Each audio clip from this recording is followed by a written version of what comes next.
Both of you. My love language. Both of you now. It's for the purpose of what?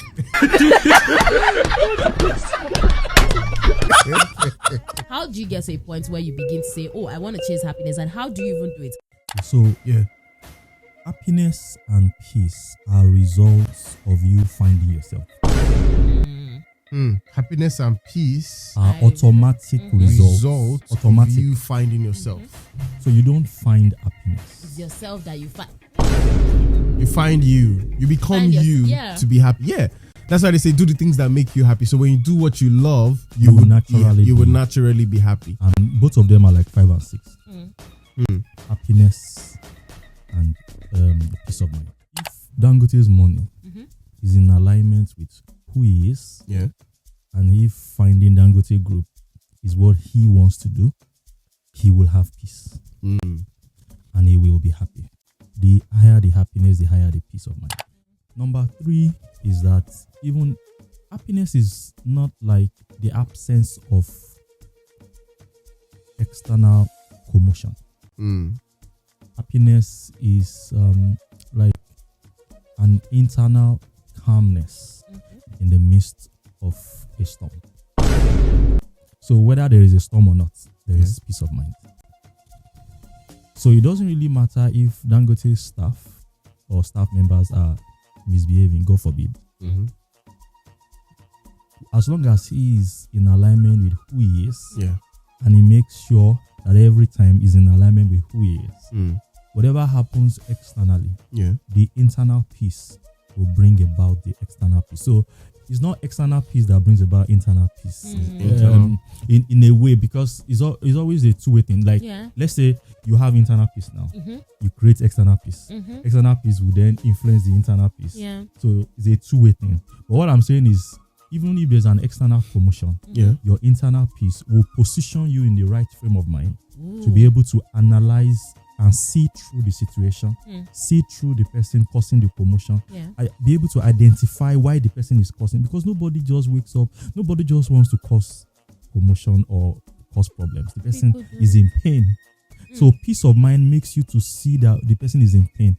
You end up not pointing, accusing fingers at the person or blaming the person, but you are able to analyze the person. You are able to narrow down the cause of why the person is misbehaving, and so you are then able to provide the accurate solution that the person needs. So if someone is doing something that they believe they like, right, and it's supposed to bring them peace, but there are certain external factors that is impacting that peace that they feel they should have from inside, how do you now explain to the person, or how do they go through that situation where there are external factors affecting what you really like? So let's say, for example, you're doing a job that you really love, but in the current place, maybe where you work, the policies in that space is what is disrupting you. Maybe how they choose to run administration or something disrupts how you now position yourself. How do you strike a balance, or how do you work out that conversation with the person? Never look to the external. Never look to the external first. Always go inside out, not outside in. Let the external influence be icing on the cake. So let the external piece influence you. You always say there's always a two-way thing. Let the external piece affecting your internal piece be icing on the cake. If you are in a situation where the workplace policy is not really encouraging and just like that, you want to, first of all, you don't want to point accusing fingers at the management because you are not the CEO. Absolutely. And remember the 80-20 principle of spending 80% of your day on what you have absolute control over. So number one thing you want to ask yourself is, am I in the right place? And nobody should take responsibility for you being in the right place or the wrong place, but you, the person in the mirror. Nobody, you were the one that applied. Even if they applied for you, you accepted it. So, are you in the right place? If you are in the right place, keep fine-tuning the knowledge of yourself. is likely that if the management does not improve, they are going to lose you, because you will be too good. The place will not be able to accommodate you again. Or they end up making you to be the CEO. And then looking up to you, to using your internal peace to creating the external peace in the organization. So, if I'm not in the right place, how long do I want to spend here before I leave? What moves am I making to not be here? Regardless of how much they are paying you. Happiness is an emotional outcome of byproduct of you finding yourself. Peace is a form of calmness. Peace is a form of calmness. And peace does not mean you won't be assertive. Peace does not mean you won't be tough where you're supposed to be tough. But there's just this calmness. How do you begin to work in the mindset of, I need to be firm with people, I need to speak truth to situations, and I don't need to I can tell you the truth without making you feel bad, but I will get you to reason. Your correction has to be spot on. If you don't want trouble, has to be spot on. But why should I care that there will be trouble? What if that's how things are supposed to change? No. The trouble I'm talking about is if you don't get it right. The person, if you don't know why the person is misbehaving, you will only concern yourself with the production, the work, and not the person behind the work. So that means that there could still be like a repetition of that. Yes. And so even if you get another person, you might still end up having the same problem or in another way.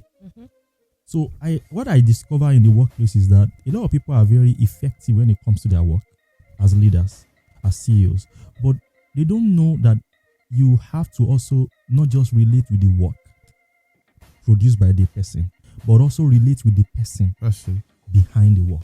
Of course. You have to be able to know how to initiate conversations, initiate small talks, and then initiate how are you, how is daily, how is your son. Just you don't need to spend 1 second. Oh, you dress nice. Oh, your hat is nice. Oh, okay, have you taken drugs? Okay, you're not feeling fine. Oh, I'm so sorry about that. Just those simple comments, and you can still be assertive in the same breath. But you want to know why is this person not being productive? You understand? You want to know why is this person, so that you'll be able to come up with the right, appropriate solution to the problem. Am I communicating? Yes, sir. And at the end of the day, you will become a better person at communicating. You will then be able to develop effective communication skills that your business will always need. And don't forget, we are going into an AI era where you have to be able to communicate more than a machine for people to employ you. So we have gone beyond the era of we are now going to the era of emotional intelligence. So, like when I came in this morning, you said, "How are you? How are you feeling?" And it must be genuine, because if it's not genuine, we will know. Of course. And the person will know, and then the person will know that it's fake. Then you won't be able to make the impact, because the person behind the work needs to be well before the work can be well. That makes sense. You need to know the love languages of your staff members. You need to know their primary and secondary temperament. So why? So that you'll be able to know how to communicate effectively with them. Like both of you now. You know my love language? Both of you now. It's for the purpose of work. How do you get to the point where you decide that for your peace and for your happiness, you need to walk away from something? First of all, why did you check your peace and happiness before entering? Shot fired. or let's do it this way. Why don't you check your peace and happiness before entering? Can you value yourself so much to ask, is this person qualified to be my friend? That's you taking responsibility. If this person is not qualified to be my friend, then this person is not qualified to be my life partner. The thing is, prioritizing myself is not a selfish thing. It's actually a sense of responsibility. And that's what will bring happiness and peace of mind. Now, if you're already married, it's okay. Something made you get married to that person. Now, you need to find out what that means. If you want happiness in that marriage. So how do you then begin to navigate that one in the case where you can't help it because already you are invested, you're emotionally invested, and it means if you're emotionally invested, the things that they do will probably have an effect over you and over the way that you feel, maybe your happiness because your fiancé said something, you might not have such a great day, or because your mom said something or your dad said something. So how do you now navigate that process? Since you know that it's not like I'm looking for happiness in you, I already have happiness in myself, but something that you did took a part of that happiness away or took a part of my peace of mind away. The person must go through a lot of stages before arriving at being your friend, before finally arriving at being your life partner. From crowd stage to pre-friendship stage to friendship stage and then to relationship. Yeah. Before you arrive at friendship stage, then it means that we have been able to discover a lot of areas of common interest. That will reduce us clashing. And it will help us to understand each other very well. Dr. Michael's model of relationship is 3 to 4 years because apart from you being sure of who you want to get married to, marriage is something you need to prepare for. It's not something you get married to. It's not that you get married. You now start preparing. Yeah. So I want you to see. I want you to see those 3 to 4 years that Dr. Michaels is proposing as not just like to be sure, double sure. Another reason is you want to spend that time to prepare. What are the likely things that can happen in this marriage? And how do we intend to go about it? So you want to be sure that the person you are getting married to or starting a serious relationship with is your friend, first of all. Once that is answered, this issue of you influencing me in a wrong way will likely not happen. And the question now is, are you a friendly person? Even now, you don't have a relationship, how many friends do you have? They're still begging you to go to accounting department. To go, you say, no, I'm a broadcaster, and then you want to share space with somebody that you don't know might be similar to HR people. How will you cope? That you might end up being friends with somebody at work, but not everybody at work is your friend. It's possible to build a relationship with somebody and you guys are great friends, but not everybody at work should be your friend because you have to also protect yourself. As much as you want to, of course, as much as you want to do your work and just go, there are some people that's not the person that they are outside of work. True. Of course, will reflect in the person that they are at work, and it will affect your own work at the end of the day. True. Okay, so everything that you said, they are very true. All that you said, every single thing that you said is true. But please don't forget this principle. In addition to what you said, don't forget this principle that people relate to us based on how we relate with ourselves. Nobody will project onto you what you've already said to yourself. So how do you see yourself? What have you been telling yourself? Because people are going to echo it. So can you, for God's sake, focus more on your inside? What do you tell yourself? What do you tell yourself? Internal conversations you have with yourself. Because that's when even people that are old will start prostrating to you. You start kneeling down. Wait, this is even like a good way to take feedbacks. Yeah. Because you have to filter it. My dad would say you sieve it. You take the sense out of the nonsense. That is so wise.